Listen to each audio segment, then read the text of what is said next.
নির্বাচন ঘিরে দৃশ্যত অস্থিরতার মধ্যেই নির্বাচন সামনে রেখে প্রার্থী গোছাচ্ছে প্রায় সব দল।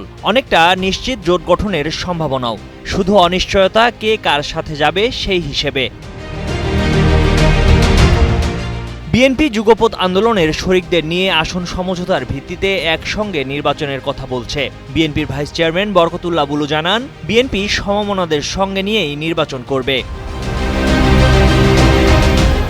বিএনপির ভেতরকার তথ্য, তারা জামায়াত ও ইসলামী আন্দোলনের সঙ্গে নির্বাচনী জোটের কথা ভাবছে না। তবে জাতীয় সরকার গঠনের বিষয়টি বিবেচনায় রেখে বিএনপি ভোটের বিষয়ে এনসিপির সঙ্গে কথা বলবে, এমন সম্ভাবনার কথা বলছেন দুই দলের নেতারাই।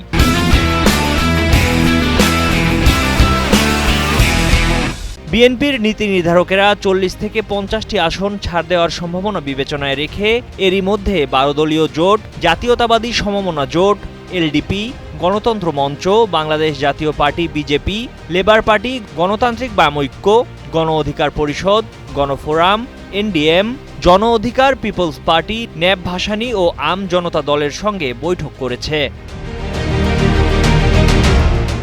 ইসলামপন্থী অন্য দলগুলোকে নিয়ে একই চিন্তা করছে জামায়াতে ইসলামী। জামায়াত জুলাই সনদের আইনি ভিত্তি ছাড়া নির্বাচনে অংশ না নেওয়ার কথা বললেও সবার আগে প্রায় 290টি আসনে প্রার্থী ঘোষণা করেছে। প্রয়োজনে 100টির বেশি আসন শরিকদের ছাড় দিতে রাজি তারা। এনসিপি নেতাদের দাবি, জোট গঠনের আনুষ্ঠানিক আলোচনা তারা এখনও শুরু করেননি। এনসিপির সদস্য সচিব আক্তার হোসেন বলেন, নির্বাচনের প্রস্তুতির চেয়েও জুলাই সনদ কার্যকর করার বিষয়টাকেই প্রাধান্য দেওয়া হচ্ছে। নির্বাচনকে সামনে রেখে বাম গণতান্ত্রিক জোট, ফ্যাসিবাদ বিরোধী বাম মোর্চা এবং বাংলাদেশ জাসদ মিলে বৃহত্তর বাম জোট গঠনের উদ্যোগ নেওয়া হয়েছে। তবে শেষ পর্যন্ত কে কার সাথে জোট বাঁধে এটি দেখতে অপেক্ষা করতে হবে।